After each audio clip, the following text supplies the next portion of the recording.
Hello everyone, it's my travel vlog. For the first time నేను సోలోగా international trip వేసాను. నమ్ముతారా? నిజానికి జరిగింది. నేను కూడా షాక్. అది దుబాయ్ నుంచి ఇండియాకి. అయితే ఇది సర్ప్రైజింగ్ ట్రిప్ కూడా, ఎందుకంటే మా ఫ్యామిలీ మెంబర్స్ ఎవ్వరికీ తెలీదు. సడన్ సర్ప్రైజ్ ఇచ్చాను. నేను రీసెంట్గానే వెళ్ళాను కదా, సో అక్కడ నుంచి తీసుకురావాల్సిన థింగ్స్ అయితే చాలా మినిమల్గా ఉన్నాయి. సో ఉన్న థింగ్స్ని అన్నిటినీ జాగ్రత్తగా ప్యాక్ చేసుకున్నాను. కోర్స్ మా హస్బెండ్ ప్యాక్ చేశారు, నేను హెల్ప్ చేశాను. నిజానికి నేను మా ఫ్యామిలీని మిస్ అవుతున్నాను అని నితిన్కి అనిపించిందో ఏమో, సడన్గా టికెట్ తీశారు. దట్టు పొంగల్ కూడా బాగా కలిసి వచ్చింది నాకు. సో ఫ్యామిలీతో మంచిగా టైం స్పెండ్ చేసిరా అని అన్నీ తనే సెట్ చేసి పంపించారు. నేను ట్రావెలింగ్లో కంఫర్టబుల్గా ఉండడం కోసం ఇలా సింపుల్ అవుట్ఫిట్ సెలెక్ట్ చేసుకున్నాను. ప్యాకింగ్ అంతా అయిపోయాక మేము ఎయిర్పోర్ట్కి స్టార్ట్ అయ్యాం. ఇది షార్జా మసీద్, చాలా బాగుంది చూడడానికి. నాకు ఫ్లైట్ షార్జా టు విజయవాడ డైరెక్ట్గా బుక్ చేశారు. సో మేము షార్జా ఎయిర్పోర్ట్కి వచ్చేసాం. ఎయిర్పోర్ట్లో ఎంట్రన్స్, డిపాచర్, అరైవల్ సెపరేట్గా ఉంటుంది. సో మేము డిపాచర్ గేట్ నుంచి ఎంటర్ అయ్యాం. కార్ పార్కింగ్ కోసం పార్కింగ్ పాస్ తీసుకోవాల్సి ఉంటుంది. సో తీసుకొని మంచిగా కార్ పార్క్ చేసి లోపలికి వెళ్ళాం. చలి మాత్రం చాలా దారుణంగా ఉంది, అస్సలు ఎక్స్పెక్ట్ చేయలేదు. ఇది షార్జా ఎయిర్పోర్ట్. లోపలికి వెళ్ళిన తర్వాత నాకు ఎక్కడ బోర్డింగ్ తీసుకోవాలి, లగేజ్ కౌంటర్ ఎక్కడ, ఇవన్నీ చిన్న చిన్నగా ఇన్ఫర్మేషన్ అండ్ ఇన్స్ట్రక్షన్స్ ఇచ్చేసి నన్ను డ్రాప్ చేసి నితిన్ బాయ్ బాయ్ చెప్పేశారు. దెన్ నేను నా సోలో ట్రావెల్ ఇక్కడ నుంచి స్టార్ట్ చేశాను. అదేంటో ఇండియా నుంచి ఇక్కడికి వచ్చేటప్పుడు పేరెంట్స్ని వదిలి వచ్చేస్తున్నాం అయ్యో అని బాధగా అనిపిస్తుంది. ఇప్పుడు హస్బెండ్ని వదిలి వస్తుంటే తను ఒక్కరే ఉంటారు అని మళ్ళీ బాధగా అనిపిస్తుంది. మిక్స్డ్ ఎమోషన్స్ అబ్బా మన అమ్మాయిలకి. ఎయిర్పోర్ట్ లోపలికి ఎంటర్ అయ్యాక మనకి చెక్ ఇన్ స్టార్ట్ అయిందా లేదా అని స్క్రీన్స్ పైన కనిపిస్తూ ఉంటుంది. చెక్ ఇన్ స్టార్ట్ అని డిస్ప్లే పైన చూపించాక ఇక్కడ బోర్డింగ్ ఇస్తారు. మన ఫ్లైట్కి చెక్ ఇన్ ఇంకా స్టార్ట్ అవ్వలేదు. సో నేను కాసేపు వెయిట్ చేశాను. కాసేపటి తర్వాత మన ఫ్లైట్ చెక్ ఇన్ అయితే స్టార్ట్ అయింది. సో ఇంకా నేను చెక్ ఇన్కి అయితే వెళ్ళిపోయాను. మన లగేజ్ కూడా ఇక్కడ డిపాజిట్ చేయాల్సి ఉంటుంది. ఇక్కడే లగేజ్ వెయిట్ స్కానింగ్ కూడా చెక్ చేసి ఒక ట్యాగ్ వేసి మనకి బోర్డింగ్ పాస్ ఇస్తారు. బోర్డింగ్లో మనకి అలాట్ చేసిన గేట్ నెంబర్ని చూసుకొని బోర్డ్స్లో ఉన్న ఇన్స్ట్రక్షన్స్ ఫాలో అవుతూ వెళ్ళిపోవడమే. సో నాకైతే బోర్డింగ్ ఇచ్చేసారు, నేను స్టార్ట్ అయిపోయాను. కొంచెం ముందుకు వెళ్తే ఇక్కడ passport verification and cam check కూడా ఉంది. సో ఆ వెరిఫికేషన్ కూడా కంప్లీట్ అయిపోయాక ముందుకు వెళ్ళాక డ్యూటీ ఫ్రీ జోన్ కనిపించింది. ఇదంతా షాపింగ్ ఏరియా. ఇక్కడంతా కూడా బ్రాండెడ్ ఐటమ్స్ అన్నీ ట్యాక్స్ ఫ్రీగా దొరుకుతాయి. సో ఫ్రెండ్స్కి కానీ రిలేటివ్స్కి కానీ ఎవరైనా థింగ్స్ తీసుకోవాలి అనుకుంటే ఇక్కడ షాపింగ్ చేసుకోవచ్చు. ఇక్కడ ఇంటర్నేషనల్ బ్రాండ్స్ కూడా కనిపించాయి నాకు. ట్యాక్స్ ఫ్రీ కాబట్టి మనకి నార్మల్గా కంటే ఇక్కడ కొంచెం ప్రైజెస్ తక్కువగా కనిపించవచ్చు. ఇక్కడ electronics, cosmetics, accessories, wines, chocolates అన్నీ ఉన్నాయి. అలా అన్నీ ఒక లుక్ వేసేసి తీసుకోవాల్సిన థింగ్స్ తీసుకొని మన గేట్వేలోకి టర్న్ అయిపోయాను. నాకు ఇచ్చిన బోర్డింగ్ పాస్లో గేట్ 1A అని ఇచ్చారు. సో నేను బోర్డ్స్లో చూస్తూ 1A సైడ్కి టర్న్ అయ్యాను. గేట్ 1Aలో మళ్ళీ 1A, 1B, 1C, 1D ఇలా చాలా ఉన్నాయి. ఇదంతా జోన్ 2లో ఉంది. ఇందాక మనం చూసిన షాపింగ్ జోన్ అంతా ఇటువైపు ఉంది. అది దాటి జోన్ 2కి వస్తే ఒక పాత్వే కనిపిస్తుంది. ఆ పాత్వే నుంచి గేట్ నెంబర్ 1Aకి వెళ్ళడానికి ఇన్స్ట్రక్షన్స్ ఉన్నాయి. సో నేను నా బోర్డింగ్ గేట్ వైపుకు మూవ్ అవుతున్నాను. మనం వెళ్ళే దారిలో ఇంకా చాలా డ్యూటీ ఫ్రీ స్టాల్స్ అయితే కనిపించాయి. అవన్నీ చూస్తూ నేను ఇంకా మూవ్ అవుతున్నాను. మనకి ప్రతి 10 మీటర్స్కి ఒక స్క్రీన్ ఉంటుంది. ఇక్కడ మనం మన flight number, time, gate number, check in start అయిందా లేదా ఇవన్నీ చెక్ చేసుకోవచ్చు.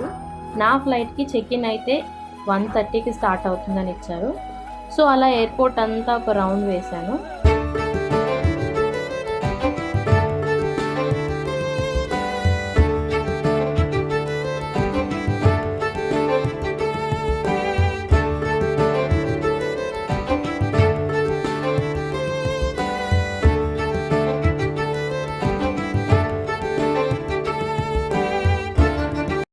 మన గేట్ నంబర్ 1A జోన్ 2 అయితే వచ్చేసింది. తిరిగి వచ్చి కాసేపు కూర్చున్నాను. మనలాగే ఎర్లీగా వచ్చేసిన జనాలు చాలామంది ఉన్నారు. ఇక్కడ పిల్లలతో వచ్చే ఫ్యామిలీస్కి చిన్న పిల్లలైతే ఫీడింగ్ కోసం అలా స్పెషల్ రూమ్స్ అయితే అవైలబుల్గా ఉన్నాయి. సో లేట్ నైట్ ట్రావెల్ చేసే ఫ్యామిలీస్కి కంఫర్టబుల్గానే ఉంటుంది. ఇంకా అలా ఫుడ్ జోన్ అయితే చూద్దామని ముందుకు వెళ్ళాను. ఇక్కడ ఫుడ్ అయితే మనం తినలేం, కానీ చూడడానికి ఇండియన్ ఫుడ్ లాగే ఉంటుంది, కానీ తింటేనే అలా ఉండదు. నేనైతే పెద్ద చాయ్ ఫ్యాన్ని. సో వేడివేడిగా అల్లం చాయ్ అయితే తీసుకున్నాను. చూసారా, చాయ్ చూడగానే నా ఫేస్లో ఆనందం. టీ తాగుతూ అలా కాసేపు తిరిగాను. కాసేపు ఆగి ఇంకా ఫుడ్ కూడా తినేసాను. నాకు ఇక్కడ ఫుడ్ నచ్చదు అని మా హస్బెండ్ ముందే నా కోసం ఫుడ్ ప్యాక్ చేసి పెట్టారు. సో లాగిన్ చేశాను. ఎంతైనా హస్బెండ్ చేత్తో పెట్టాక ఆ ఫుడ్ పూర్తిగా టేస్టీగా మారిపోయింది. ఫుడ్ తినడం అయిపోయాక మళ్ళీ ఒక రౌండ్ వేసాను. ఇక్కడ ఫ్రీ వాటర్, నడవలేని వాళ్ళ కోసం వీల్ చైర్స్ కూడా అవైలబుల్గా ఉన్నాయి. నా ఫ్లైట్ ఎర్లీ మార్నింగ్ 2:30కి ఉంది. యాక్చువల్లీ డిలే అయింది. సో చాలాసేపు వెయిట్ చేయాల్సి వచ్చింది. నాకు రూమ్లో ఉండి అస్సలు తెలియలేదు, కానీ చలి అయితే చాలా దారుణంగా అనిపించింది. ఫ్లైట్ ఎప్పుడు ఎక్కుతానురా బాబు అనిపించింది. ఫైనల్లీ ఫ్లైట్ చెక్ ఇన్ అయితే స్టార్ట్ అయింది. ఇక్కడ మన బోర్డింగ్ పాస్ స్కాన్ చేసి ముందుకు పంపిస్తారు. ఇక్కడ మనం క్యాబిన్కి వెళ్ళే బ్యాగేజ్ అండ్ మనం వేసుకునే యాక్సెసరీస్ ఇవన్నీ ఈ ట్రేలో ప్లేస్ చేసి స్కాన్ చేస్తారు. అలా స్కానింగ్ కంప్లీట్ అయ్యాక మన ఫ్లైట్కి సంబంధించిన గేట్ దగ్గరికి అలౌ చేస్తారు. మన చెక్ ఇన్ అయితే కంప్లీట్ అయిపోయింది. నేను నా గేట్ దగ్గరికి వెళ్తున్నాను. నేను ఆల్రెడీ చెప్పాను కదా, జోన్ 2 గేట్ 1A అని. సో అక్కడికైతే రీచ్ అయిపోయాం. అండ్ 1 by 1 గేట్ లోపలికి అలౌ చేస్తున్నారు. ఇక్కడ మళ్ళీ మన బోర్డింగ్ పాస్ స్కాన్ చేస్తారు. స్కానింగ్ అయిపోయింది. ఇంకా మన ఫ్లైట్ అయితే మన కోసం రెడీగా ఉంది. ఇంత ఈగర్గా వెయిట్ చేశాక మనం ఎందుకు ఆగుతాం?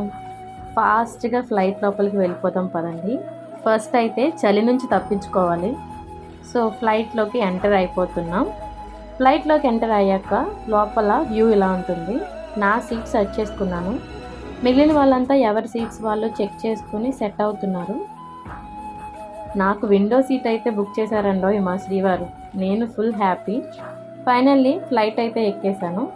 ఫ్లైట్ ఎక్కాక మనకి ఎయిర్ హోస్టెస్ కొన్ని ఇన్స్ట్రక్షన్స్ అయితే ఇస్తారు, how to manage things in flight అని. మన సీట్ ముందు పౌచ్లో కూడా మనకి కొన్ని థింగ్స్ అబ్జర్వ్ చేస్తాం. దానిలో ఈ కార్డ్ ఒకటి. దీంట్లో if in case emergency time ఉంటే అలాంటి టైంలో ఎలా బిహేవ్ చేయాలి, మనల్ని మనం ఎలా సేవ్ చేసుకోవాలని ఉంది. ఇంకొక side normal safety precautions, seat belt, life jacket ఎలా యూజ్ చేయాలి ఇవన్నీ ఇచ్చారు. నెక్స్ట్ ఒక బుక్లెట్ ఉంది. దీనిలో ఇన్ కేస్ మనం ఫుడ్ తీసుకోవాలి అనుకుంటే వీళ్ళు ఎలాంటి ఫుడ్ ఆఫర్ చేస్తారు, వాటి ప్రైజెస్ ఏంటి ఇవన్నీ ఇచ్చారు. ఫుడ్ మనం కావాలి అంటే ప్రియర్గా టికెట్తో పాటు కూడా బుక్ చేసుకోవచ్చు. తర్వాత ఒక వైట్ పేపర్ పాకెట్ లాంటిది ఒకటి ఇచ్చారు. అసలు ఫస్ట్ టైం ఇదేంటో అర్థం కాలేదు నాకు.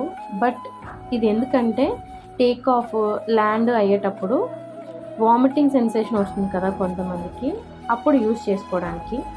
నా సీట్ బెల్ట్ నేను పెట్టేసుకున్నాను. ఎంతసేపటికి ఫ్లైట్ స్టార్ట్ అవ్వట్లేదు. నాకైతే బోర్ కొట్టేసింది. ఇంకా నిద్ర కూడా వచ్చేసింది. మేబీ మా లగేజ్ని ఫిల్ చేస్తున్నట్టున్నారు. అలా వీడియోస్, సెల్ఫీస్ తీసుకున్నాను. చాలాసేపటికి మన ఫ్లైట్ అయితే టేక్ ఆఫ్ అయింది. సారీ టేక్ ఆఫ్కి రెడీ అయింది. అలా గాలిలోకి ఎగిరిపోయింది. అసలు ఆ వ్యూ చూడండి ఎంత బాగుందో. నా కెమెరా పూర్తిగా న్యాయం చేయట్లేదు, కానీ వ్యూ అయితే నిజంగా చాలా బాగా అనిపించింది నాకు. ఏంటో ఒక వింత ప్రపంచంలో ఉన్నట్టే అనిపించింది. కాసేపు అలా వ్యూ చూస్తూ ఉండిపోయాను. నా పక్కన 2 సీట్స్ ఎవరు రాలేదు. సో ఫుల్ ఖాళీగా ఉన్నాయి. సో నేను మొత్తం యూజ్ చేసుకున్నాను. మంచిగా స్లీప్ వేసేసాను. బాగా నిద్ర పట్టేసింది. కొంతసేపటికే about to land in Vijayawada అని అనౌన్స్మెంట్ వచ్చింది. సో లేచి చూసేసరికి మార్నింగ్ 7:30 అయింది. మధ్యలో అసలు ఏం జరిగిందో ఏంటో ఏమీ తెలియలేదు. అంత మత్తుగా నిద్రపోయాను. Good morning India. నిజంగా ఇది స్పెషల్ మార్నింగ్ నాకు. ఎందుకంటే 2 టైమ్ జోన్స్ని కవర్ చేస్తూ నిద్రలేచా కదా. బట్ ఉదయాన్నే విండో వ్యూ, ఫాగ్ అదంతా అయితే చాలా బాగా అనిపించింది. అదిరిపోయిందంతే. లేచిన వెంటనే స్పెషల్ ఎంట్రీ అయితే దొరికింది నాకు నేచర్ సైడ్ నుంచి.